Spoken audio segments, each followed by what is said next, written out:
ជប់ជប់សិនមុនជាកិច្ចចាប់ផ្ដើមនាងខ្ញុំសូមក្រាបថ្វាយបង្គំបដិជគុណគ្រប់ព្រះអង្គនិងសួស្ដីលោកគ្រូសាស្ត្រាចារ្យទីគោរពនិងសូមជម្រាបសួរបងប្អូននិស្សិតមិត្តនិស្សិតទាំងអស់នាងខ្ញុំពិតជាមានសូមម្ដងរីករាយណាស់ដែលបានបកស្រាយនៅប្រធានបទដែលមានចំណងជើងថាការចូលរួមរបស់ប្រជាពលរដ្ឋក្នុងដំណើរការប្រជាធិបតេយ្យ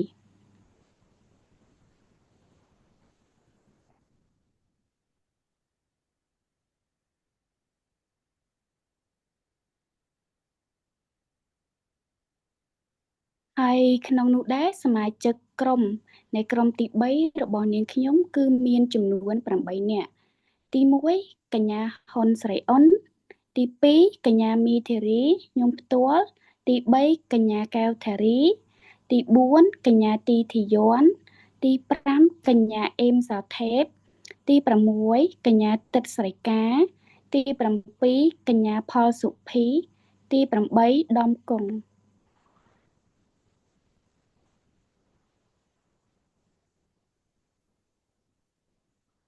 ចំពោះមាតិកានៅក្នុងប្រធានបទគឺមាន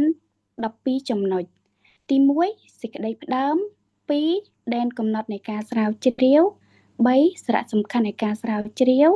4និយមន័យប្រជាធិបតេយ្យ5គោលការណ៍ប្រជាធិបតេយ្យទី6ប្រភេទនៃប្រជាធិបតេយ្យ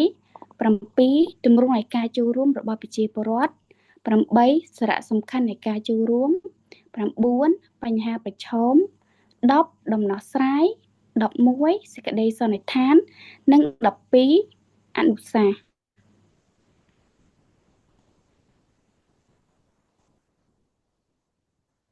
កុំឲ្យខាតពេលយូរយើងនឹងចូលមកដល់សេចក្តីផ្ដើម1សេចក្តីផ្ដើម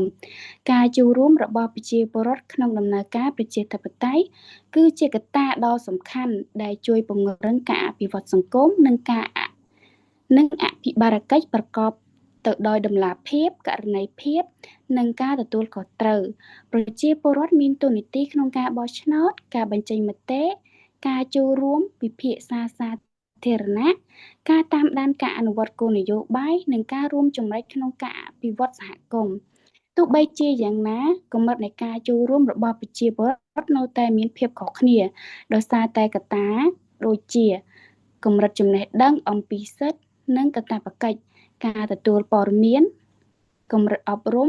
ស្ថានភាពសេដ្ឋកិច្ចនិងកត្តាសង្គមផ្សេងៗដូច្នេះហើយការស្រាវជ្រាវមួយនេះមានគោលបំណងសិក្សាពីស្ថានភាពនៃការចូលរួមរបស់ប្រជាពលរដ្ឋកត្តាដែលជំរុញឬក៏ជាការរារាំងនឹងការចូលរួមនិងស្វែងរកវិធីសាស្ត្រដែលអាចលើកកម្ពស់ការចូលរួមប្រកបដោយប្រសិទ្ធភាពក្នុងដំណើរការប្រជាធិបតេយ្យ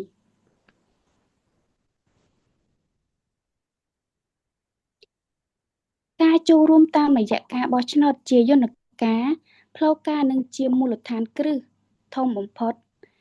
ដែលប្រជាពលរដ្ឋមានសិទ្ធិអំណាចរបស់ខ្លួនក្នុងការជ្រើសតំណាងរាស្ត្រមេឃុំចៅសង្កាត់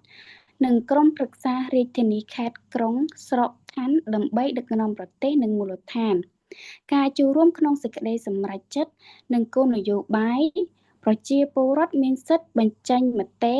ផ្ដល់យោបល់និងការចូលរួមពិគ្រោះយោបល់ក្នុងការរៀបចំផែនការអភិវឌ្ឍឬក៏អនុម័តច្បាប់និងថវិការបស់រដ្ឋបាលថ្នាក់ក្រោមជាតិនិងតាមដានការអនុវត្តការងាររបស់រដ្ឋករណីភាពសង្គមប្រជាពលរដ្ឋអាចតាមដានការផ្ដល់សេវាសាធារណៈការចំណាយថវិកាជាតិនិងសកម្មភាពរបស់រដ្ឋាភិបាលដើម្បីទាមទារតម្លាភាពនិងលុបបំបាត់អំពើពុករលួយ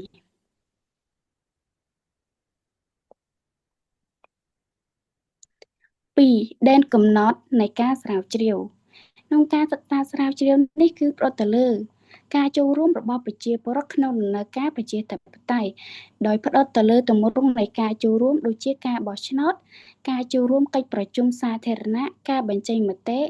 ការចូលរួមក្នុងសកម្មភាពសហគមន៍និងការតាមដានការអនុវត្តគោលនយោបាយសាធារណៈហើយការសិក្សានឹង ប្រមូលទិន្នន័យពីតំបន់សិក្សាដែលបានកំណត់ក្នុងអំឡុងពេលដែលបានកំណត់ប៉ុណ្ណោះលទ្ធផលនៃការស្រាវជ្រាវនេះនឹងឆ្លុះបញ្ចាំងពីស្ថានភាពនៃក្រុមគោលដៅដែលបានសិក្សាហើយមានបំណងតំណាងឲ្យស្ថានភាពសំទោសហើយមិនមានបំណងតំណាងឲ្យស្ថានភាពទូទៅទាំងមូលក្នុងប្រទេសឡើយលុះត្រាតែមានការសិក្សាលើសំណាក់ដែលមានលក្ខណៈជាតំណាងជាតិ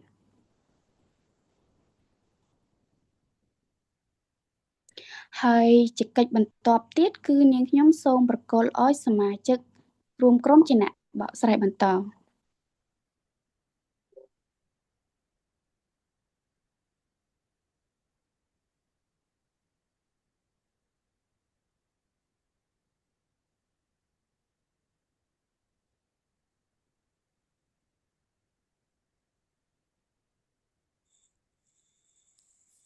ជាកិច្ចចាប់ផ្ដើមនឹងខ្ញុំសូមស្វាគមន៍ទៅដល់បងអអូយ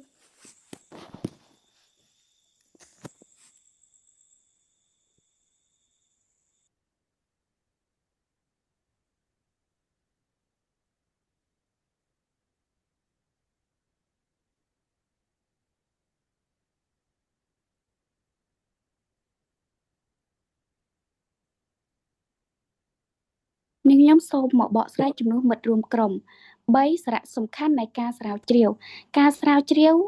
នេះមានសារៈសំខាន់ដូចខាងក្រោម1ផ្ដល់ចំណេះដឹងនិងការយល់ដឹងអំពីទូនីតិរបស់ប្រជាពលរដ្ឋក្នុងដំណើរការប្រជាធិបតេយ្យ2ជួយកំណត់កត្តាដែលជំរុញនិងឧបសគ្គដែលប៉ះពាល់ដល់ការចូលរួមរបស់ប្រជាពលរដ្ឋ3ផ្ដល់ព័ត៌មានជាមូលដ្ឋានសម្រាប់ការសិក្សាស្រាវជ្រាវអ្នករៀបចំគោលនយោបាយនិងស្ថាប័នពាក់ព័ន្ធក្នុងការរៀបចំកម្មវិធីលើកកម្ពស់ការចូលរួមរបស់ប្រជាពលរដ្ឋ4រួមចំណែកពង្រឹងអភិបាលកិច្ចល្អតម្លាភាពករណីភាពនិងការអភិវឌ្ឍប្រកបទៅដោយចីរភាព5អាចប្រើជាឯកសារយោងសម្រាប់ការសិក្សានិងការស្រាវជ្រាវបន្តលើប្រធានបទដទៃទៀតដែលពាក់ព័ន្ធហើយជាកិច្ចបន្ទាប់ទៀតក៏សូមបកលឲ្យមិត្តរួមក្រុមជាអ្នកបកស្រាយបន្តទៀត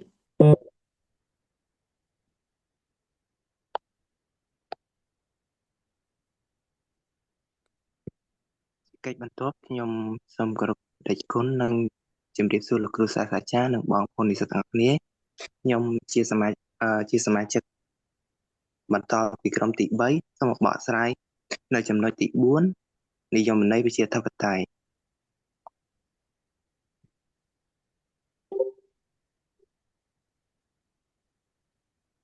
អ្នកទាំងអស់គ្នាដឹងទេតើអ្វីជាប្រជាធិបតេយ្យអញ្ចឹងប្រជាធិបតេយ្យគឺជាទម្រង់នៃការគ្រប់គ្រងរដ្ឋដែលអំណាចទាំងអស់ជារបស់ប្រជាជនក្នុងរបបនេះប្រជាពលរដ្ឋមានសិទ្ធិអំណាចជ្រើសរើសតំណាងរាស្ត្ររបស់ខ្លួនតាមរយៈការបោះឆ្នោតដើម្បីដឹកនាំប្រទេសនិងធានាការគោរពសិទ្ធិមនុស្សសិទ្ធិសេរីភាពនិងផលប្រយោជន៍រួមអំណាចកំពូលក្នុងរដ្ឋាភិបាលស្ថិតនៅក្នុងកណ្ដាប់ដៃរបស់ប្រជាពលរដ្ឋប្រើប្រាស់ដោយប្រជាពលរដ្ឋផ្ទាល់និងដោយអ្នកតំណាងប្រជាពលរដ្ឋដែលជ្រើសរើសដោយប្រជាពលរដ្ឋតាមរយៈការបោះឆ្នោតចំណុចខ្ញុំមានប៉ុណ្្នឹងទេជាកិច្ចបន្ទាប់សូមទីឲ្យសមាជិកក្រុមរបស់ខ្ញុំ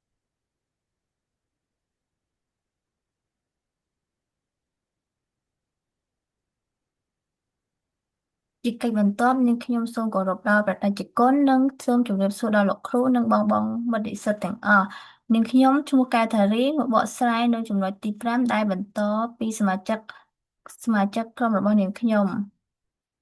និយាយដែលចំណុចទី5នេះនិយាយអំពីគោលការណ៍ប្រជាធិបតេយ្យប្រជាពលរដ្ឋនៅក្នុងលើកនេះតែងតែចង់បាននូវគោលការណ៍មូលដ្ឋានមួយចំនួនដើម្បីឲ្យរាជរដ្ឋាភិបាលមានលក្ខណៈប្រជាធិបតេយ្យនៅក្នុងសង្គមប្រជាធិបតេយ្យគោលការណ៍ទាំងនេះបានក្លាយជាសមាសភាពនៃរដ្ឋធម្មនុញ្ញអ្វីត្បិតតែប្រទេសប្រជាធិបតេយ្យនានាមានលក្ខណៈមិនដូចគ្នាបេះបិទក៏ដោយក៏ប្រជាពលរដ្ឋប្រទេសប្រជាធិបតេយ្យតែងតែស្រឡាញ់និងគាំទ្រគោលការណ៍ដូចគ្នាហើយមានគោលបំណងចង់បានប្រយោជន៍ដូចគ្នា ពីរាជរដ្ឋាភិបាលរបស់ខ្លួនគោលការណ៍ប្រជាធិបតេយ្យទាំងនោះរួមមានទី1គឺការរួមចំណែកពីប្រជាពលរដ្ឋហើយការរួមចំណែកប្រជាពលរដ្ឋនោះដែរគឺប្រជាពលរដ្ឋម្នាក់ៗមានសិទ្ធិនិងកាតព្វកិច្ចចូលរួមក្នុងកិច្ចនយោបាយនិងសង្គមចំណុចទី2និយាយអំពីការស្មើភាពគ្នាមនុស្សគ្រប់រូបមានតម្លៃស្មើគ្នានិងទទួលបានសិទ្ធិដូចគ្នាដោយគ្មានការរើសអើងចំណុចទី3និយាយអំពីការអនុគ្រោះគ្នាជាការយោគយល់និងចេះគោរពគំនិតផ្សេងគ្នាព្រមទាំងផ្ដល់តម្លៃដល់អ្នកដទៃចំណុចទី4និយាយអំពីសេរីភាពសារព័ត៌មានមានសិទ្ធិផ្សព្វផ្សាយព័ត៌មានពិតប្រាកដដោយគ្មានការគំរាមកំហែងដើម្បីជាកញ្ចក់ឆ្លុះបញ្ចាំងសង្គមចំណុចទី5និយាយអំពីការទទួលខុសត្រូវនិងការទទួលខុសត្រូវគឺជាអ្នកដឹកនាំឬស្ថាប័នរដ្ឋត្រូវតែទទួលខុសត្រូវចំពោះមុខច្បាប់និងប្រជាជនចំណុចទី6និយាយអំពីតម្លាភាពរាល់សកម្មភាពរបស់រាជរដ្ឋាភិបាលឬការសម្រេចចិត្តនានាត្រូវតែច្បាស់លាស់និងអាចឲ្យប្រជាពលរដ្ឋនឹងដឹងឮបានចំណុចទី8និយាយអំពីប្រជាពលរដ្ឋនិយាយអំពីការបោះឆ្នោតសេរីនិងយុត្តិធម៌ប្រជាពលរដ្ឋមានសិទ្ធិបោះឆ្នោតជ្រើសរើសតំណាងរាស្ត្ររបស់ខ្លួនដោយសេរីដោយគ្មានការបង្ខិតបង្ខំចំណុចបន្ទាប់និយាយអំពីសេរីភាពខាងសេដ្ឋកិច្ចពលរដ្ឋមានសិទ្ធិជ្រើសរើសមុខរបររកស៊ីនិងធ្វើជាម្ចាស់ទ្រព្យសម្បត្តិដោយស្របច្បាប់ចំណុចបន្ទាប់និយាយអំពី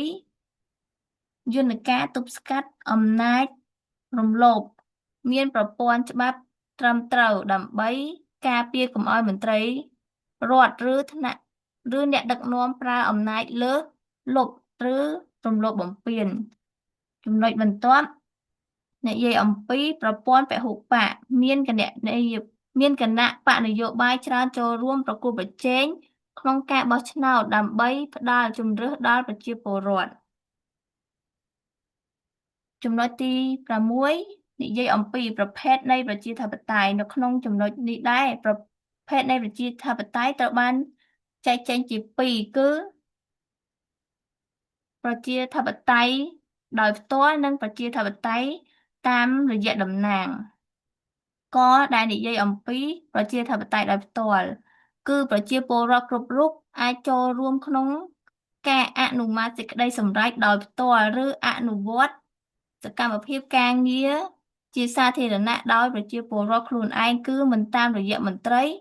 ដែលខ្លួនជ្រើសតាំងឬតែងតាំងឡើយឧទាហរណ៍ដូចជា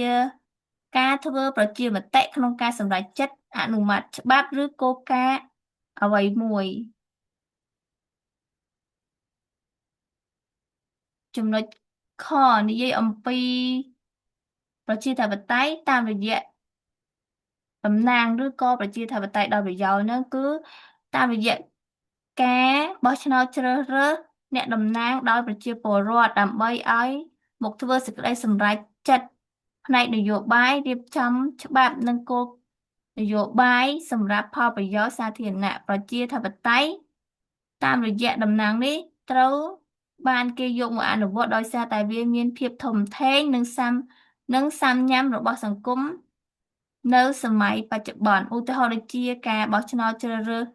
តំណាងរាស្ត្រនិងការបោះឆ្នោតជ្រើសរើសក្រុមប្រឹក្សាគុំសង្កាត់ជាដើម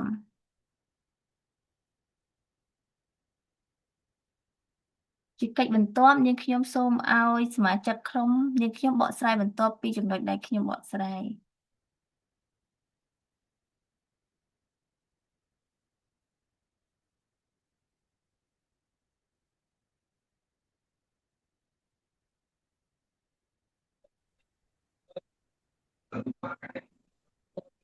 ចាជាកិច្ចបន្ទាប់នេះខ្ញុំសូមធ្វើការគោរពដល់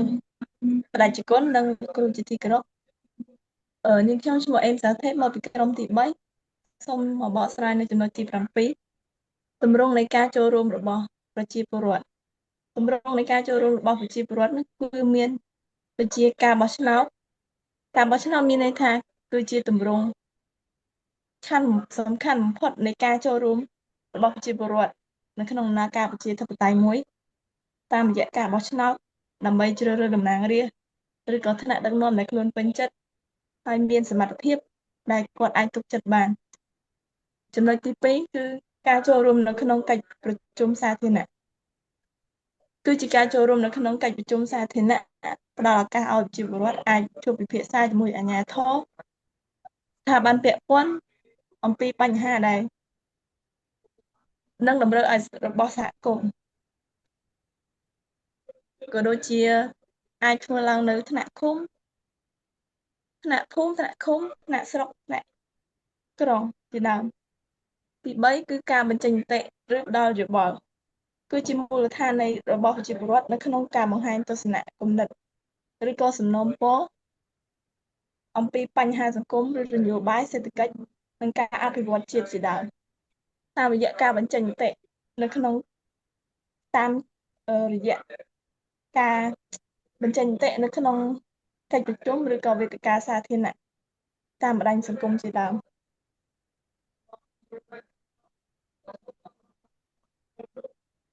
សូមចំណុចបន្ទាប់ការចូលរួមនៅក្នុងអង្គការសង្គមស៊ីវិលឬក៏សហគមន៍គឺជាតួនាទីសំខាន់ក្នុងការលើកកម្ពស់ចូលរួមរបស់ប្រជាពលរដ្ឋនៅក្នុងនិងអភិវឌ្ឍដើម្បីចូលរួមដោះស្រាយបញ្ហាសង្គមដូចជាការពារសិទ្ធិមនុស្សការអភិរក្សបរិស្ថានការលើកកម្ពស់សុខភាពនិងការអប់រំជាដើមការស្ម័គ្រចិត្តនឹងសង្គមនិងសកម្មភាពសង្គមមានន័យថាជាការចូលរួមដោយស្ម័គ្រចិត្តនៅក្នុងសកម្មភាពដែលផ្ដល់ប្រយោជន៍ដល់សហគមន៍ឬសង្គមដោយមិនយកប្រាក់កម្រៃសកម្មភាពទាំងនោះរួមមានដូចជាការសម្អាតបរិស្ថានការដាំដើមឈើឬជួយជនរងគ្រោះដោយគ្រោះមហន្តរាយជាដើម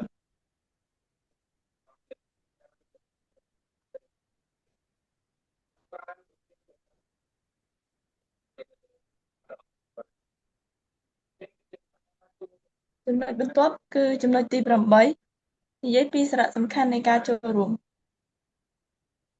តើសារៈសំខាន់នៃការចូលរួមនោះមានអ្វីខ្លះសារៈសំខាន់នៃការចូលរួមនោះមានដូចជាការទី1គឺការលើកកម្ពស់គណនេយ្យភាពនិងតម្លាភាពមានន័យថាភាពទំនួលខុសត្រូវខ្ពស់និងមិនលាក់លៀមអាចមើលឃើញបានជួយអភិវឌ្ឍសង្គមនិងសេដ្ឋកិច្ចជួយលើកកម្ពស់ជួយគ្រប់គ្រងគោលនយោបាយគុណផ្ដល់ឲ្យមានគុណភាពសេវាកាត់បន្ថយភាពក្រីក្រឬក៏ការធ្វើអាជីវកម្មដើម្បីឲ្យសេដ្ឋកិច្ចយើងកាន់តែរីកចម្រើនពង្រឹងសិទ្ធិនិងសេរីភាពរបស់ប្រជាពលរដ្ឋមានន័យថាធានាសិទ្ធិក្នុងការបញ្ចេញមតិជំរុញការចូលរួមនិងផ្ដល់សិទ្ធិការពារស្របច្បាប់បន្ថែមការរួមចំណែករក្សាសន្តិភាពនិងស្ថិរភាពសង្គម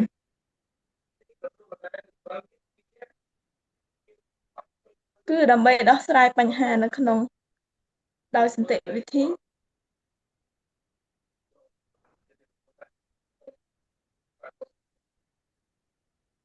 ពង្រឹងលទ្ធិប្រជាធិបតេយ្យដោយធ្វើឲ្យសម្លេងរបស់ប្រជាពលរដ្ឋ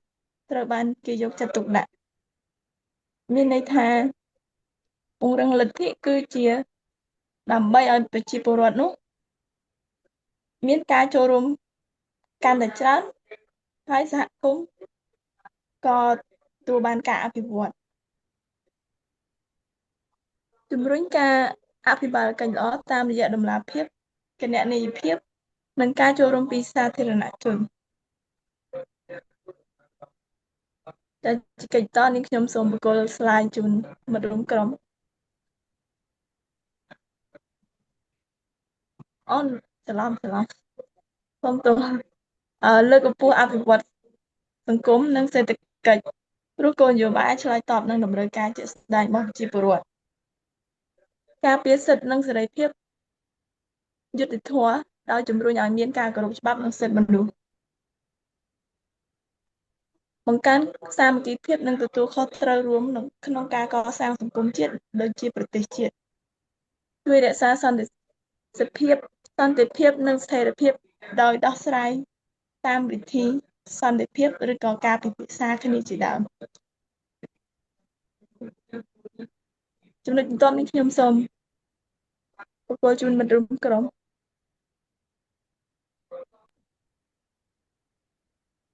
ជាកិច្ចបន្ទាប់នាងខ្ញុំសូមស្វាគមន៍បដិជនគ្រប់ព្រះអង្គហើយជម្រាបសួរលោកគ្រូនិងសិស្សនិស្សិតទាំងអស់គ្នានាងខ្ញុំឈ្មោះតតិកាជាសមាជិកក្រុមទី3ឡើងបកស្រាយចំណុចទី9ចំណុចទី9បញ្ហាប្រឈមការចូលរួមរបស់ប្រជាពលរដ្ឋគឺជាបេះដូងនៃរដ្ឋាភិបាលប្រជាធិបតេយ្យប៉ុន្តែការអនុវត្តជាក់ស្ដែងជារឿយៗតែងតែជួបប្រទះនឹងឧបសគ្គសំខាន់ៗដូចខាងក្រោមចំណុចទី1កង្វះការយល់ដឹងនិងចំណេះដឹងនយោបាយប្រជាពលរដ្ឋមួយចំនួននៅខ្វះការយល់ដឹងដ៏ស៊ីជម្រៅអំពីសិទ្ធិអំណាចទូនាទីរបស់ពួកគេនិងដំណើរការនៃការធ្វើសេចក្តីសម្រេចចិត្តរបស់រដ្ឋដែលធ្វើឲ្យការចូលរួមរបស់ពួកគេមានកម្រិតចំណុចទី2កង្វះពេលវេលានិងជីវភាពប្រជាពលរដ្ឋជាច្រើនជាពិសេសអ្នករស់នៅតាមជនបទត្រូវខិតខំប្រកបរបរចិញ្ចឹមជីវិតជាប្រចាំថ្ងៃទើបពួកគេពុំមានពេលគ្រប់គ្រាន់ដើម្បីចូលរួមកិច្ចប្រជុំឬសកម្មភាពសង្គមឡើយចំណុចទី3កង្វះតុលាភាពនិងការឆ្លើយតបពីស្ថាប័នរដ្ឋ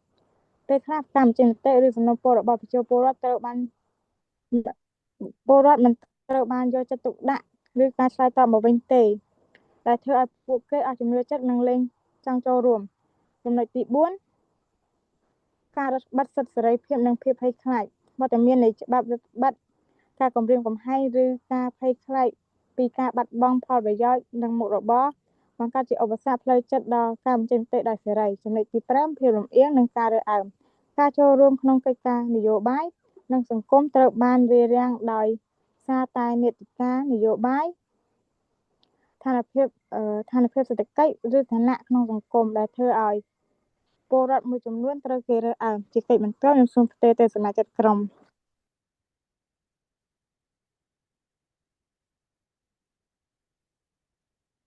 ជំរាបសួរលោកគ្រូសួស្តីបងនិស្សិតនេះខ្ញុំឈ្មោះទីធីយ៉នសូមបកស្រាយស្លាយបន្តចំណុចទី10ដោះស្រាយបញ្ហាដំណោះស្រាយសំខាន់ដើម្បីលើកកម្ពស់ការចូលរួមរបស់ប្រជាពលរដ្ឋក្នុងដំណើរការប្រជាធិបតេយ្យរួមមានការបង្កើតការអប់រំស៊ីវិលការធានាសុវត្ថិភាពនិងការបង្កើនយន្តការឆ្លើយតបប្រកបដោយតម្លាភាពពីសំណាក់រដ្ឋាភិបាលខាងក្រោមនេះជាយុទ្ធសាស្ត្រជាក់ស្ដែងដើម្បីដោះស្រាយបញ្ហាប្រឈមទាំងនោះ 1. ពង្រឹងការអប់រំផ្សព្វផ្សាយបញ្ច្រាស់ចំណេះដឹងផ្នែកច្បាប់សិទ្ធិមនុស្សនិងសិទ្ធិបោះឆ្នោតនៅក្នុងកម្មវិធីសិក្សានិងតាមរយៈប្រព័ន្ធផ្សព្វផ្សាយសង្គម 2. បង្កើនតម្លាភាពនិងការឆ្លើយតបស្ថាប័នរដ្ឋត្រូវបង្កើតប្រព័ន្ធទទួលយោបល់និងដោះស្រាយបញ្ហាជូនពលរដ្ឋឲ្យបានលឿននិងបង្ហាញលទ្ធផលជាសាធារណៈ 3. ធានាសេរីភាពនិងសុវត្ថិភាពបង្កើតបរិយាកាសបង្កើនសុវត្ថិភាពមានការគំរាមកំហែងដើម្បីឲ្យប្រជាពលរដ្ឋអាចបញ្ចេញមតិនិងរិះគន់ស្ថាបនាដោយសេរី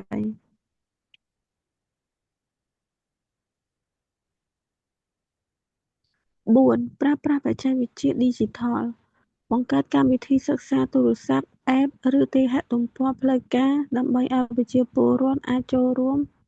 ប្រជុំដាក់ពាក្យបណ្ដឹងឬបោះឆ្នោតមតិបានយ៉ាងងាយស្រួល 5. គាំទ្រអង្គការសង្គមស៊ីវិលបើកចំហសេរីភាពដល់សមាគមនិងអង្គការនានាដើម្បីជាស្ពានចម្លងនឹងការពារផលប្រយោជន៍របស់ប្រជាពលរដ្ឋជាមួយរដ្ឋ 6. ផ្ដល់ការលើកទឹកចិត្តរៀបចំកិច្ចប្រជុំសហគមន៍នៅពេលល្ងាចឬចុងសប្តាហ៍និងផ្ដល់ការគាំទ្រផ្សេងៗដើម្បីកុំឲ្យប៉ះពាល់ដល់ការរកស៊ីរបស់ប្រជាពលរដ្ឋជាកិច្ចបន្ទាប់នេះខ្ញុំសូមឲ្យសមាជិកក្រុមបន្តជាដំបូងនាងខ្ញុំសូមគោរពដល់ព្រះថេរៈគ្រប់ព្រះអង្គនិងសូមគោរពដល់លោកគ្រូនិង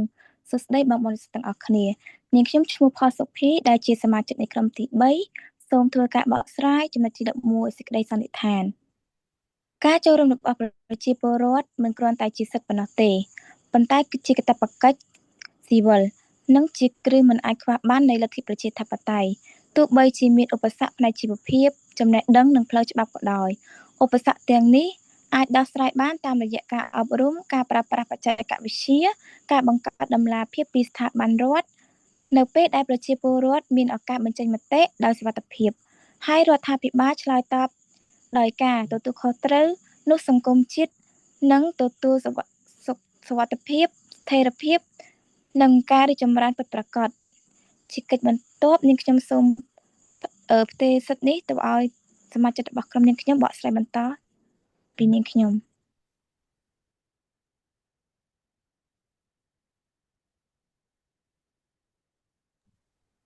បន្ទាប់ពីការបកស្រាយសម្រាប់បញ្ជាក់ឡើងក្បោះក្បាយរបស់សមាជិកក្រុមនាងខ្ញុំក៏សូមធ្វើការបកស្រាយបន្ទាប់ទៀតសារជាថ្មី12អនុសាសន៍ក្នុងដំណើរការប្រជាធិបតេយ្យមានប្រសិទ្ធភាពនិងរីកចម្រើនប្រជាពលរដ្ឋគ្រប់រូបគួរតែចូលរួមយ៉ាងសកម្មក្នុងកិច្ចការសាធារណៈដោយអនុវត្តសិទ្ធិនិងកាតព្វកិច្ចរបស់ខ្លួនប្រកបទៅដោយការទទួលខុសត្រូវប្រជាពលរដ្ឋគួរតែចូលរួមបោះឆ្នោតដោយសេរីនិងមានការយល់ដឹងអំពីការចូលរួមនិងការផ្ដល់យោបល់លើបញ្ហាសង្គមគោរពច្បាប់និងគោរពសិទ្ធិអ្នកដទៃជាមួយគ្នានេះដែរស្ថាប័នដែលពាក់ព័ន្ធគួរតែបង្កើនការផ្សព្វផ្សាយអំពីការអប់រំប្រជាពលរដ្ឋនិងបង្កើតឱកាសឲ្យប្រជាពលរដ្ឋអាចចូលរួមក្នុងការសម្រេចចិត្តសាធារណៈឲ្យកាន់តែទូលំទូលាយការសហការរវាងរដ្ឋនិងប្រជាពលរដ្ឋនឹងរួមចំណែកក្នុងការកសាងសង្គមឲ្យមានតម្លាភាពយុត្តិធម៌សន្តិភាពនិងការអភិវឌ្ឍប្រកបដោយចីរភាពហើយចំណុចរបស់ក្រុមនាងខ្ញុំក៏មានតែប៉ុណ្្នឹងទេហើយក៏មានឯកសារយោងខ្លះដែរតាមរយៈការធ្វើបទបង្ហាញខាងលើនេះក្រុមនាងខ្ញុំសូមធ្វើការខន្តីអធ្យាស្រ័យបើសិនបើមានចំណុចខ្វះខាតនៅត្រង់កន្លែងណាហើយក្រុមនាងខ្ញុំនឹងសូមស្វាគមន៍នៅសំណួរបើសិនបើលោកគ្រូនិងមនិស្សិតទាំងអស់មានសំណួរហើយជាចុងក្រោយក៏សូមអរគុណចំពោះការយកចិត្តទុកដាក់ស្ដាប់និងគោរពជូនពរលោកគ្រូសាស្ត្រាចារ្យនិងមិត្តនិស្សិតទាំងអស់ជួបតែសំណាងល្អជោគជ័យគ្រប់ភារកិច្ចសូមអរគុណនិងសូមជម្រាបលា